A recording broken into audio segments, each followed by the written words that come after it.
my God, you will not. You will definitely not like what I have to say.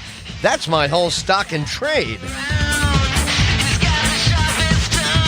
All right, Bob in Pensacola, you got the sharpest tongue in town.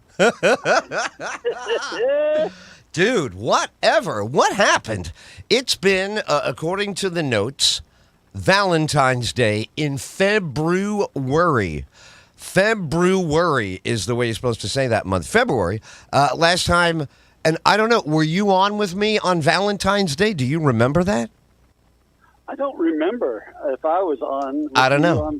Could have been Michael. We were speaking to someone else. Could have been Michael. We're gonna raise up Michael. Yep. You got your little posse here, you know. Posse.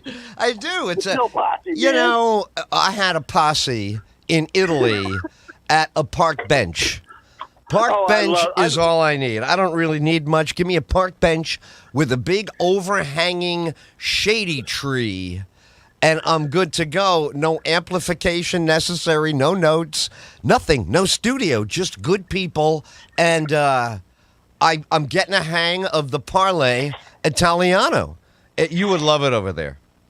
Oh, yeah. I Ed Tyll, the Italian.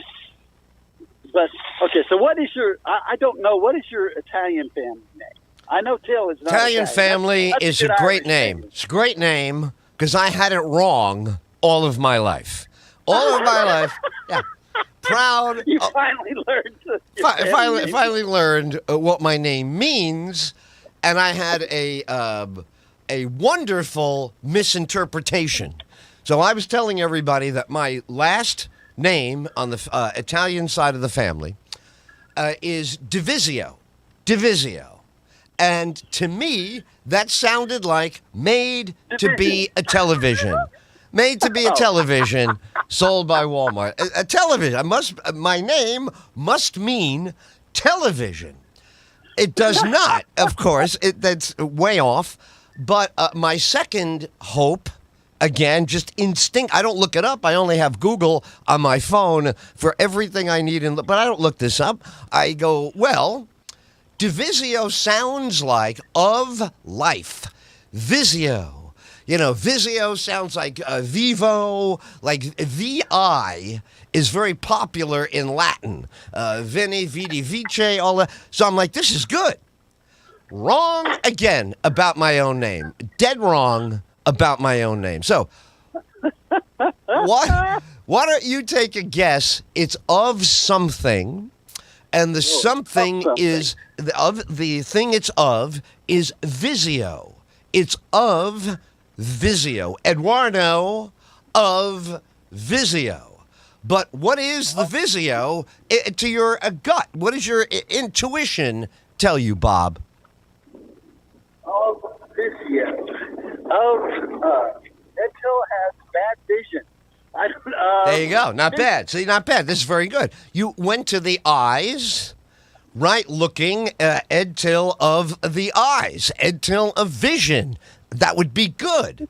Not close either, but a very good attempt. Good swing. Yeah. Well, I didn't know it was day. I didn't know it was D-E. I was thinking the first one you were saying. Yeah, it's D-I. It's D-I, but D-I and D-E are the same in Italy. Yeah, there's no real difference. They're nuanced. Yeah, of. Divide people. Nice. Now you're getting close. Now you're getting somewhere. Here's what it means. It means of vices. V-I-C-E-S, of vices. Overeating, over drinking, over sexed, over wild, over all over the top stuff. Which is hard to believe for the personality I have that it's so spot on. I have a name for exactly the personality, and the whole country has this personality. It's not like I'm the only guy. Everybody in Italy sounds like a pain in the ass, just like I am. What's that? That's not right. Open it the other way. Why are you going that way? Look out. Watch this. Why did you walk there? Why would you park there? Why are you eating that? You can't eat that with... I was like, oh, my God, they're all like me. This is what I do.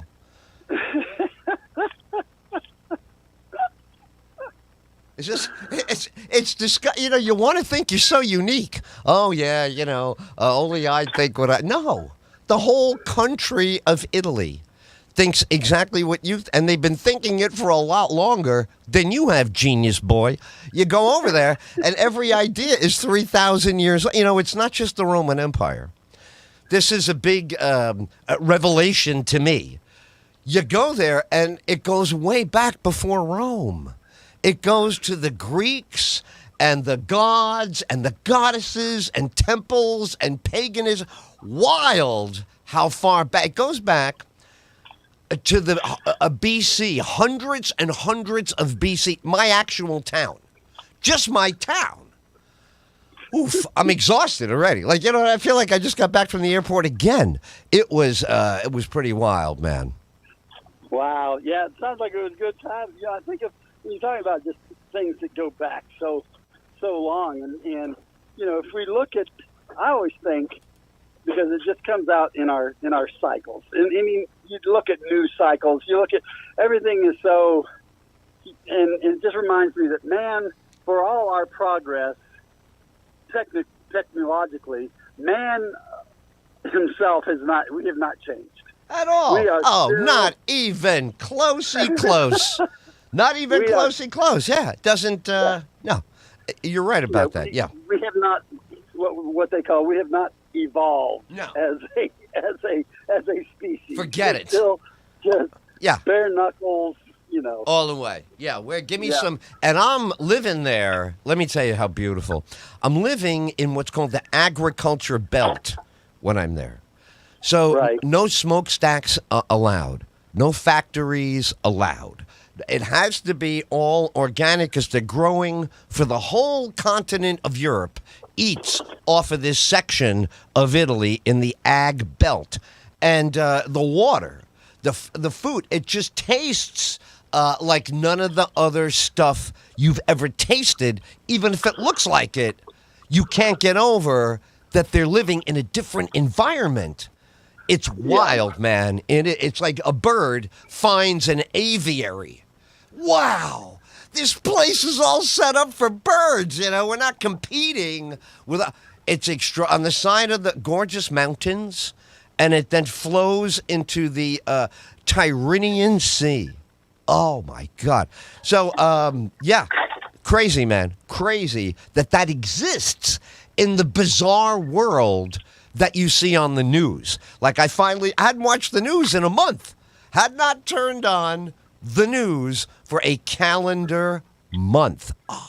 I would say don't do it. Just stay in your Italian cocoon, because right? It's just, I tell you what. Who wants a piece of this? Nobody. No, it's like, remember those movies with the Three Stooges and Abbott and Costello, where there would be a loud room and they were trying to escape, and it provided no escape to them, so they would shut the door. But they would open the door for like 5 seconds, rah, rah, rah, and they go, we can't go in there, boom, and they run.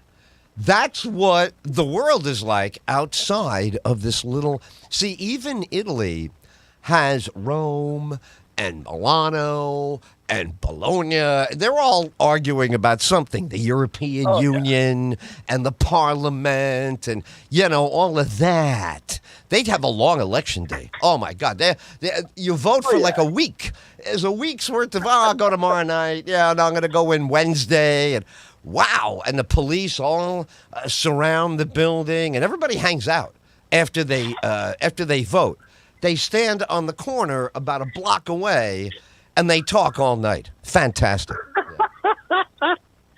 So who'd you vote for? I voted for hey. Oh, my cousin. My cousin is so good for the. Yeah. For this guy. He's very good. Oh, he's very good, He's very good. He's very, very good. Oh, yeah. I love it. Love it, man. And the food. Every household in my family is like a restaurant. It's like living with all 5-star chefs, and the food knocks you out visually. I don't know. What kind of Italian food do you order if you're in a good Italian restaurant and the guy says, hey, have whatever you want. It's on me. Order the best I got. What do you like Italian-wise? Oh, let's see. I like lasagna. I like a good I don't know, ravioli. There you go. Oh my God! Hold on, jam on the brake right there. Look at you. Wow, those are 2 home run hitters right there. A lasagna will tell you all you need to know about that chef. There are so many moving parts to the lasagna. Everything from the al dente of the noodle to the gravy, to the sauce, which pomodoros and tomatoes you used, how you season it, what the moisture level of the outer layer of the casserole. Oh, my God, get me started. So, lasagna, and then you said ravioli, my favorite as a kid, because your mom doesn't tell you what's inside. What do you care? Eat it. It's good. But what's in there? And your father's like, my father, what do you need to know what's in there? Your mother made that ravioli, eat it. I said, but I would like to know what's inside the box in the middle of the, and then my mother would go, all right, I'll cut it in half. She'd cut it in half. She goes, you see? That's what it is. I go, what's that? She goes, you don't need to know what that is. Just eat it. That's it. That's my mom. Just very Italian. Italians will tell you, what you need to know, what you don't need to know. Yeah.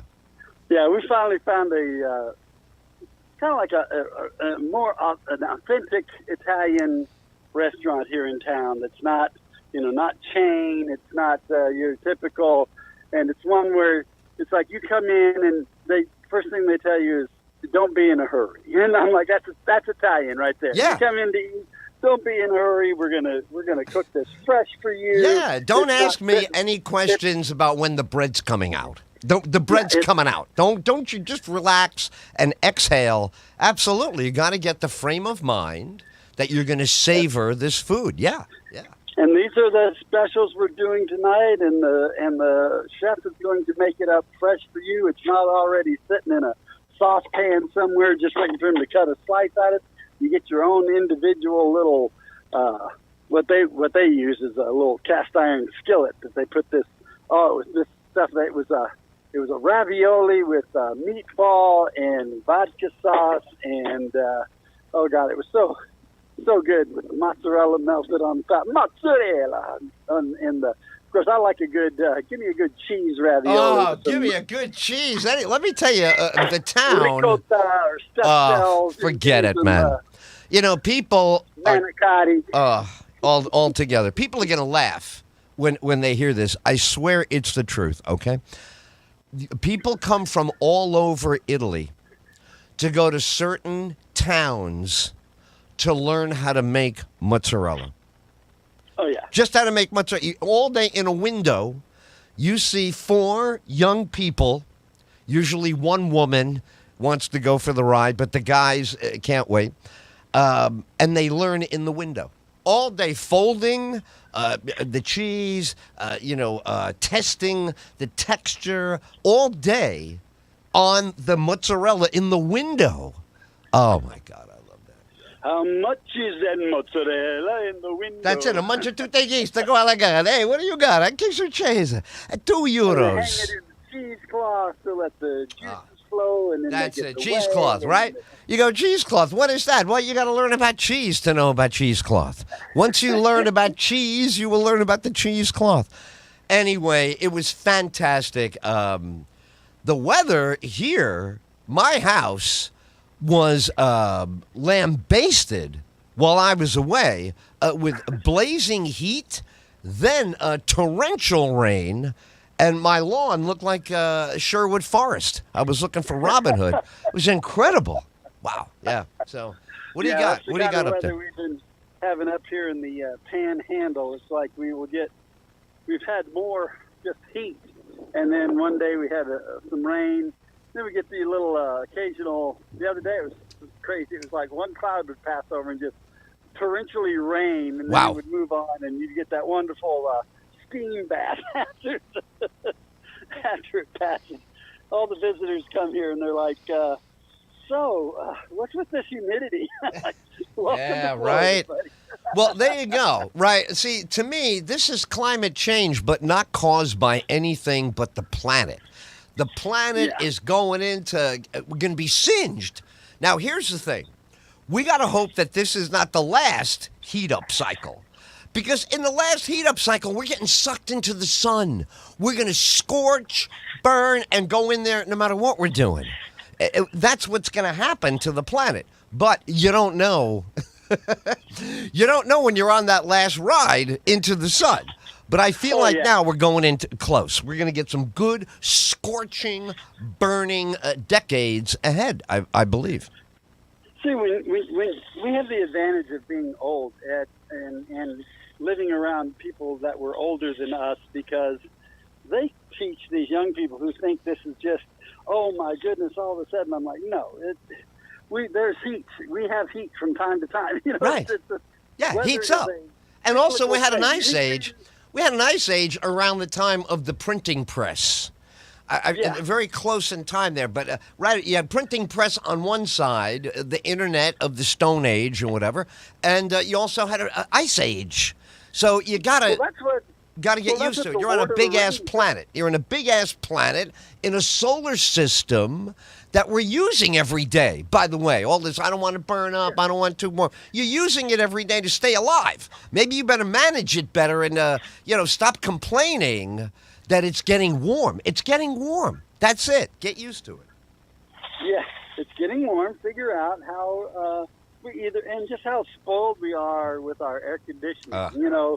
I remember as a kid, of course, everything seemed hot. I don't know what the actual temperature is, but when we would come down from beautiful Iowa, and it's somewhat, we'd get a couple hot months, but nothing consistently. Right. And we go down to Louisiana, northern Louisiana, hot, sweltering, and my grandpa, all he had in the house was a barn fan in the back bedroom. All the windows open, all the doors open, and we're just sucking that wet wow. air through the house, So everything feels wet, everything feels damp. But, we were kids. We were outside playing in it.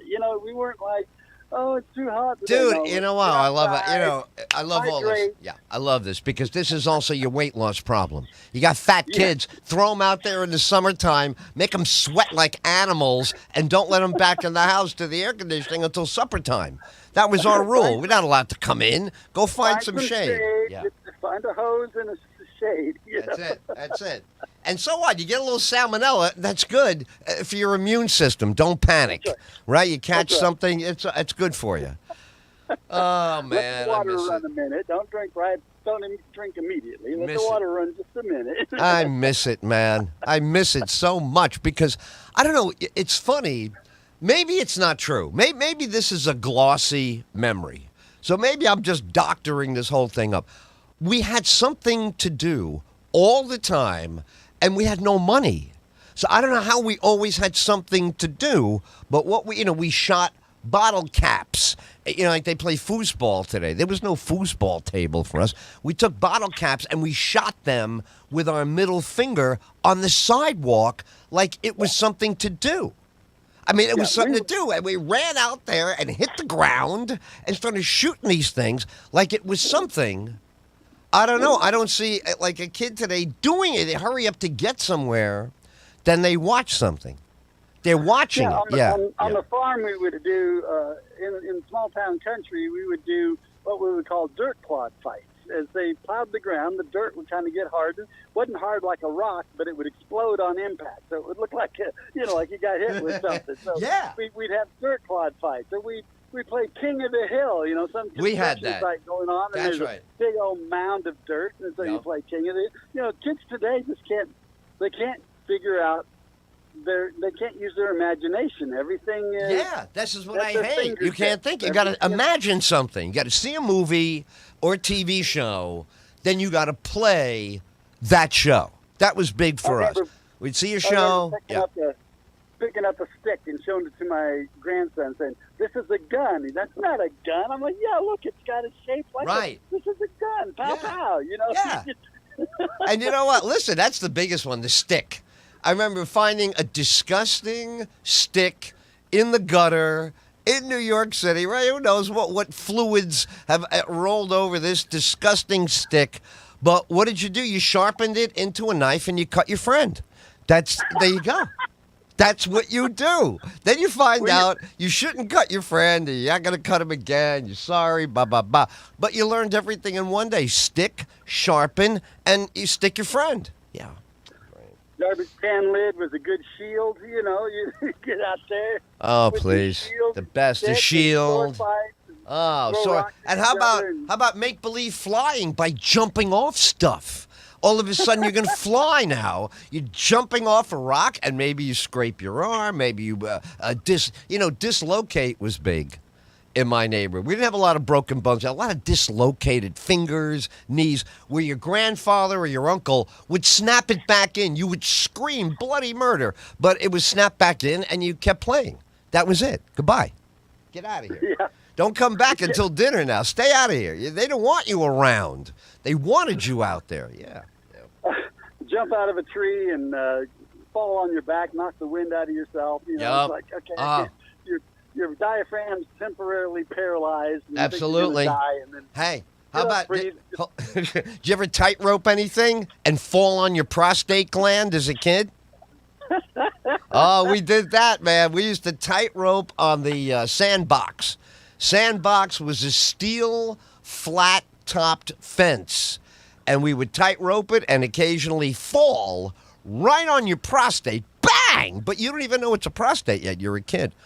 Oh, yeah, man. I'd be riding a bike at full speed, pedaling, all of a sudden the foot slip off the pedal, and you hit that. I'm like, why'd they put the bar on the boys' bike?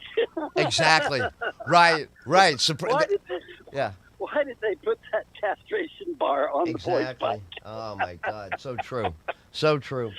But no, the thing that's what's missing today in all of this is there's no motion. They're not moving. Right? They mosey along with the phone. If you're going to walk with the phone, you should be doing like a half trot. Hurry up. Let's go. Double time. Boom, boom, boom. Not walking at age 11 like you're exhausted already, from going across the room, or how to go all the way over there to get this Mountain Dew. I better sit down now so I can drink it. Oh, God, we were always on the move. We were always moving. Do something. Don't sit. And you know why? I think it was hot all summer. If you sat still, you'd be like, oh, this sucks. I'm sweating. It wasn't comfortable to sit and read your phone if there was such a thing. Motion created a breeze. Motion created some sort of wind blowing around. Yeah. If you stopped, you'd just be sweltering in the heat. Yeah. And also, it was good to annoy your friends. That would make them move. Then they would sweat, and then you would laugh that they were jumping around because you annoyed them. Great times. So anyway, listen. Yeah, let me plug something here before I go too far. I got a lot of comedy shows. I'm hoping you and Michael can be there, but I understand the long distance. So I'm looking forward to you, Michael, some other fans, coming out to the Joke Joint in Summerfield, Florida, July 13th. But I also have 3 shows in New York because I'm a psycho. I don't understand how I went from maybe I'll do a show in New York to 3 shows in 2 days. So June 30th, July 1st, New York City. If you go to edtyll.com, you can get tickets, reservations, everything is there. All right, that's my plug. Go ahead. It's because the reason you can't stop is because you're an attention whore, Ed. I am. Oh, I am. Never. That's a nice way of putting it. I'm just desperately insecure. I think attention whore is dressing it up. It's crazy when I'm in Italy how I want to do material and nobody knows what I'm talking about. And I get them going, and they're smiling, but they go, no capisco, no capisco. Oh. Then I take out the Google Translate, and that doesn't go fast enough. It's a nightmare. Yeah, so now. And then it doesn't translate the humor quite correctly enough. It's like, okay. Ever. Never does. Why is that funny? No. Oh, you didn't get the sarcasm in the... Oh, yeah, and then my cousin looks at me like, what? What? Like, I get that look of, I'm aggravated now because I listened to your stupid phone, and it still doesn't make any sense. So, yeah, it was a lot of fun. But you know what? I'm hooked now. I'm going there every chance I can because it's a total escape from everything which I happen to love now at this age. I'm at the age of wanting to escape. I'm looking for an escape route. Yeah. Oh yeah, that's. Sometimes you just gotta. Sometimes you need to get away. What's that? Where everybody knows your name. I want to go where nobody knows my That's name. it, right. I want the opposite of cheers. I want to go to uncheerful. Wherever uncheerful is, that's where I'd like to be. I don't want to go to cheers or cheerful or upbeat or hello. Great to see. I want to go the other way. Who are you? And I go, nobody. Okay, good. Thanks. See you. That's what I like about being an Uber driver. I very rarely ever get repeat customers. So every person in the car is a new guy. So they get to meet a new. Fantastic. Bob. I love it. Yeah, no, I love it. It's the honeymoon. Whenever I'm telling my story, I can just lie. It's like, exactly. So what did you do Could for be a living? anybody. Oh, I was a history teacher. Yeah. I used to do. Are you kidding? I traveled the world in a submarine, and I decided. Forget I used to it. go 2,000 leagues under the sea. If I took Fallujah. I was really the guy who took Fallujah back in the war. Nobody know. I don't want any attention, please. I don't need the medals. No, it's I graduated top of my class. I've got 4 degrees. Yeah. Well, I was a heart surgeon until my heart went bad. Isn't that ironic? I was a heart surgeon and my own heart failed, and now I don't do it anymore. Really? You must have some. Oh yeah, I own a couple of golf courses. Nothing. I just do this. Yeah, I'm just doing this. I just dress like this and walk around like this because I miss being like this. I'm not really like this anymore, but I miss it. I drive for Uber so I can meet people. That's what I like meeting people, hearing people's stories. Mm-hmm. That is the best part of it. Although, we were talking earlier, it's like even something that seems so fresh and new, and all of a sudden it becomes, okay, now I got to get back in here and drive. Exactly right. This is the whole thing about this new idea, a new approach, a new experience. What a lie. What a lie. Why don't you just call Adam and Eve and read the Notebook and get back to me? You just get back to me after you see what they went through a bazillion years ago. Oh, man. So anyway, what else is new? We got, so electric cars are not huge yet, but hybrids are all over the joint in Europe.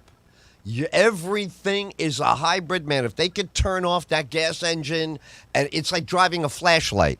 You just ride around a piece of plastic with 4 wheels, makes no noise, very suspicious that you'll be able to accelerate if something happens. Because you just drive it. It's a flashlight on wheels. That's all it is, just a flashlight. You sit on the switch, and it's just a light and the wheels, and you go. But my cousin's got one, and she drives like Mario Andretti is having a bad day. Yeah, Mario Andretti's been all aggravated at work. Now he's driving home. He's all over. He's on the median. He's up the side of buildings. He's a wild man. My cousin drives a hybrid like that. It's a silent missile aiming at everything she can find. She drives into an intersection. She just intimidates her way through by just going. Oh, it's and I'm pretty aggressive driver. I hold the record for I'm not allowed driver's school anymore in many states. I have that distinction. I'm not even allowed to be taught. I'm so bad that I'm not even educable in driving. But there it was. Bianca, she's wild, and she's good. There's not a scratch on her car. I couldn't believe that she goes up against all colors of metal, all kinds of objects out there, and never does anything touch. She's amazing. Yep. Oh, yeah. You ever think about driving like a tiny car? You drive what's your size vehicle without describing your actual vehicle? What size vehicle do you drive when you drive? Well, right now for my Uber experience, I am driving a 6-passenger SUV. Wow. So there you go. 6 passengers plus you. So so you could kill 7 people if you do something wrong. Yes. Yeah, 7 lives in there. Wow. Okay, so what if you had to drive a smart car? Do you know what that is? You ever seen one of these things fits in your pocket? Yeah, I've seen those little. It's like a little roller. I don't know what I was. It's a two-seater. Yeah, it's a two two-seater. Right, it's two-seater. Yeah, And it's got backward and forward are the two gears. Backward and forward. Yeah. Driving a shopping cart. It's like when I used to work at a little golf community in near Ocala, and basically I drove around on a golf cart, which is when I think of electric vehicles, I just think of a glorified golf cart. That's it. It's like there's nothing in it. You can't even turn your head. You bump into the window. You have to look straight in those cars. They're so small. But they're all over the place in Italy. All over. And by the way, there's no automatic transmission in Italy. You'll be driving a 5-speed anything to get up all the hills and downshift and not smash into oncoming traffic on a big grade with an S-curve. You're coming down with gravity and you see somebody doing an S-curve in front of you. You go, my God, I'm taking them out. Boom, and you don't. It's fantastic.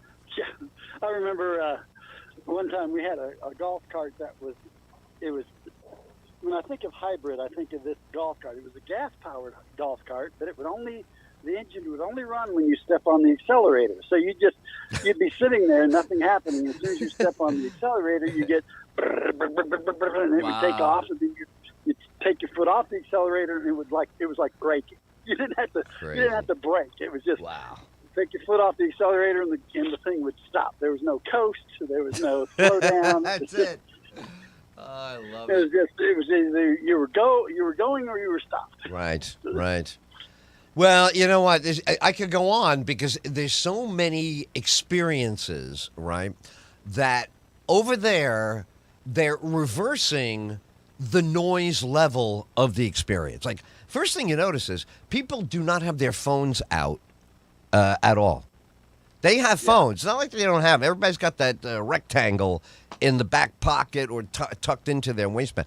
But you do not see the phone out while they're walking.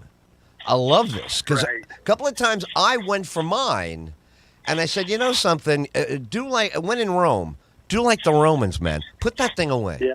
What the hell are you doing? You're walking, you're going to walk into somebody. They don't do that. In Manhattan, Los Angeles, they walk right into you. They walk right in the middle of the street, and you have to hit the brake or take them out. Expensive insurance increase after that, Oh, yeah. It's amazing how distracted you can get with, like, we'll sit here and be watching a TV show. Yeah. And while we're watching the show, we've got our phones out playing a game or oh my God, watching short videos on our phone while we're watching a TV show. And you're like, what just happened? I need to rewind now and see what just happened on the show. And you know what? You're right on the money here. What kind of football game now? They're running an ad while they're still on the field. So I'm watching the coach talk to the receiver. He dropped a pass, and the other guy's talking about Michelob Ultra. And what are you doing to me, man? Soon you're going to split your eyes, and your right eye is going to... It's terrible. It's so bad that over there there's like if you walk in there and like the dry cleaner, I dropped off a couple of things. First of all, it takes 4 days to get your dry cleaning back in a small town. I don't know where it goes, but 4 days. And when she's telling you the date and the time, whatever, she doesn't do it by phone. She looks at a paper calendar and checks a wristwatch. From 19. Yeah, I'm telling you, it was unbelievably beautiful. It was like watching a flower, pollinate with a bee who's been all day looking for a flower and finally finds just drilling that thing. It was great. Yeah, watching her organically calculate the time of the dry cleaning. Yeah, it was beautiful. That's like my how refreshing it was. Like going and visiting my mom, who had in a book, and if you change your phone number, you'd see a little scratch out, and she'd put the new phone number. How many times she had to do that for me because we were always relocating. She said, "I just put yours in pencil. I don't write you." She had everybody's little address book. She kept track of everything. I got Tina's calendar. Yep. And then the calendar. We do for my mother-in-law. We do a yearly family calendar with everybody's birthdays on it. So there you go. You just look, and mail her cards and all this kind of stuff. But I love it, man. If I didn't put something in my phone, I'm on. Like my grandson's birthday was yesterday, and every year I'm like, is it on the 18th or 19th? Is it on the 18th or 19th? And I'm like, I need to put this in my thing. Is it 18th? He's on the 18th. Yeah, he's on the 18th. That's funny. Well, I have to say, the thing that accompanies all of these contrasts is the less noise. There's so much external noise here. As soon as you get off the plane, and I'm trying to think, I even felt it in London. I made a stop in London. I'm trying to hook up with a comedian that used to come to my open mics and shows back in the early 2000s in Manhattan. And we stayed correspondence, but we haven't connected yet in London, schedules, whatever. But as soon as you get to London, it's noisy again. Oh, yeah. Yeah, oh, man, they're on you. London is like New York, man. They're on you from every continent in the world, and they're all loud, and they got the phone out, and they're FaceTiming, and they're talking to Senegal, and, Australia. It's bizarre how it all cranks up. And you're like, all right, okay, I can do this. I can put up with this till I get back on the plane. Back on the plane, no phones, right? It's good. People sleep, snore. Snoring is welcome in the other noise. Oof. London is intense, man. Yeah. That's what I always have to figure out on my rides. I'm like, okay, so am I going to carry a conversation for the next 20, 30 minutes, or is this guy going to be all right with it? And then we'll be talking. I got to take a call. And I'm like, fine, I don't that's good. That's the one.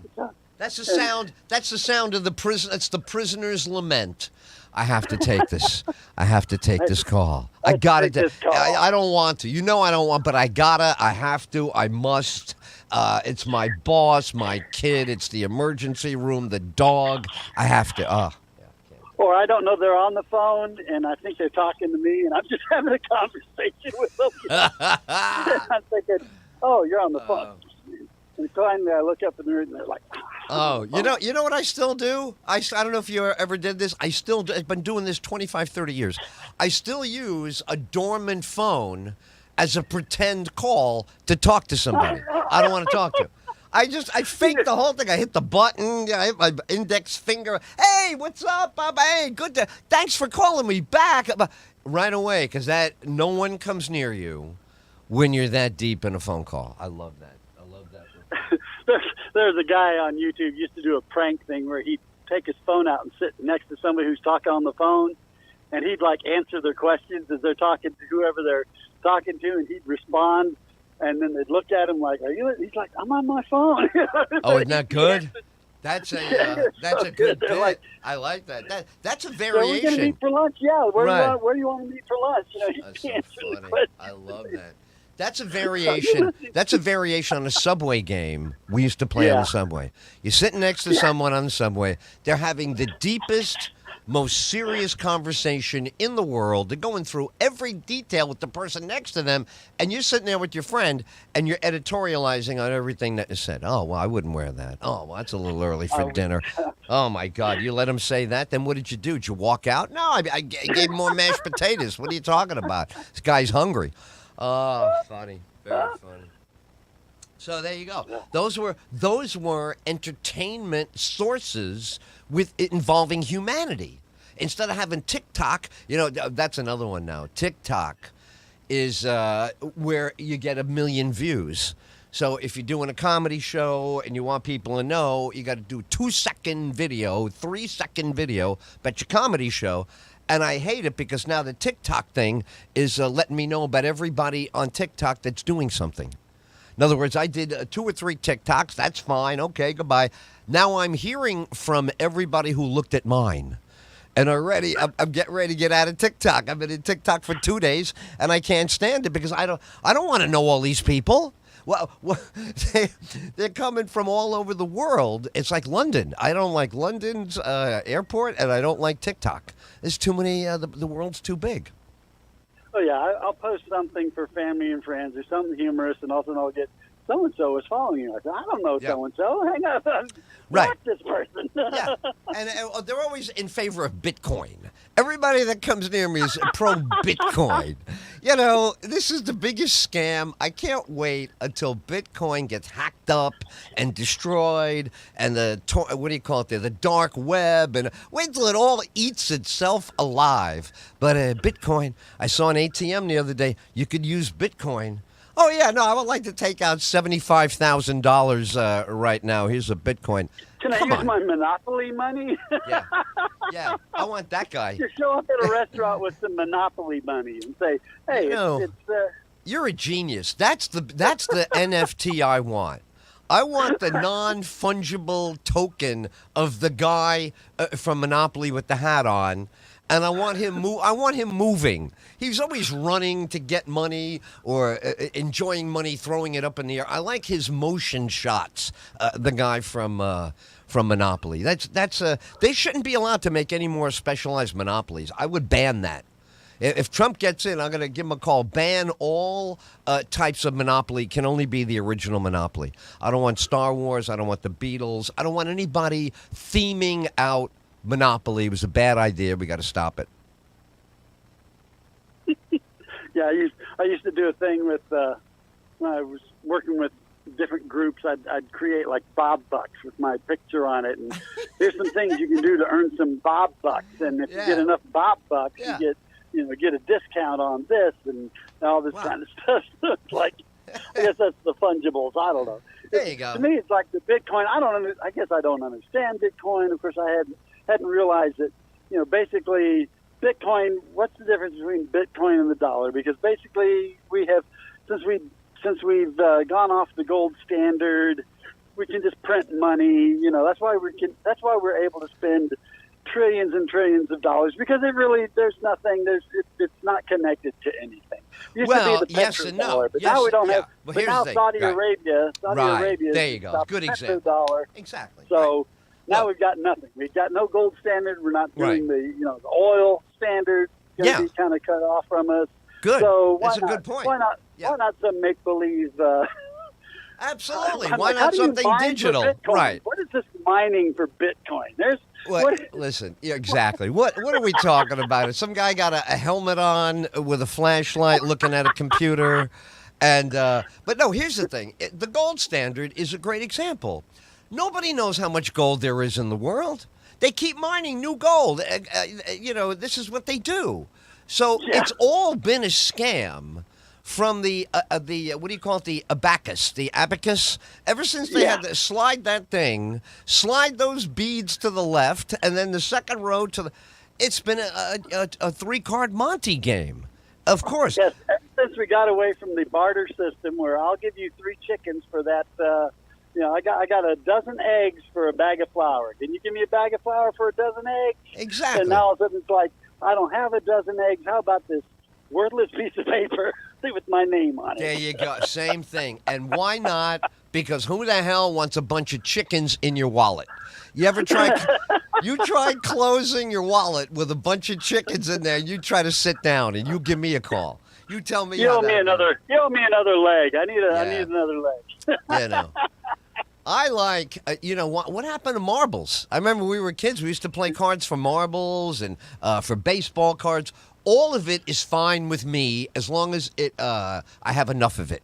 Just let me know what it is we're collecting and make sure I have some. But it's digital money is just what it sounds like.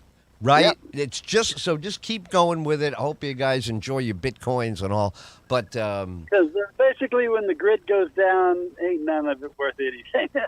Well, it's true. Well, 2 things, right? That's the first thing. If the electricity goes out, then your Bitcoin goes under, because that's what the mining guy is doing.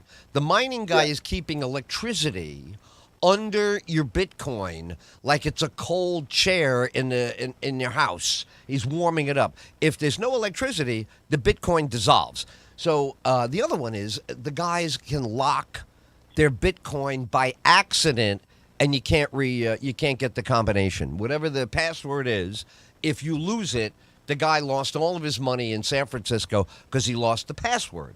So it sounds just like real money to me. You could lose it, right?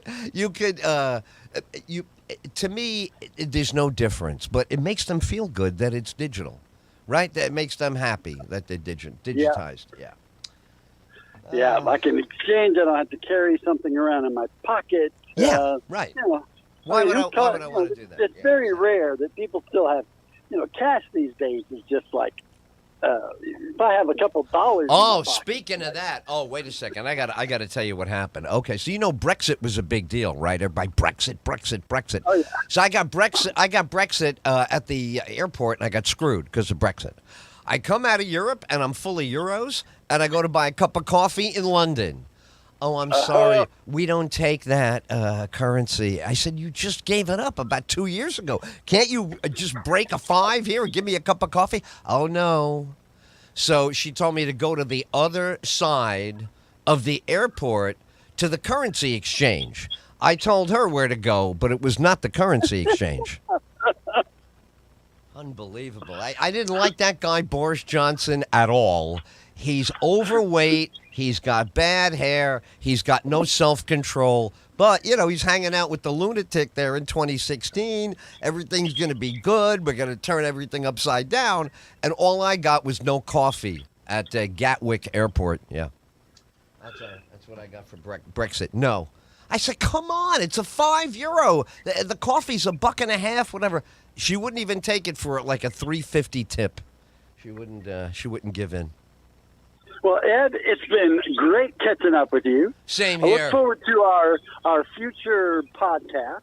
Looking forward to that. Yeah. Ed Tyll, if y'all haven't heard, Ed Tyll hadn't had a chance to talk about it yet. We're going to start doing podcasts at least once a week. Isn't that crazy? Isn't that wild? Like everything goes full circle. I'm like, I'm not doing that. I've done that. I'm going to do it again, just like I said I wouldn't.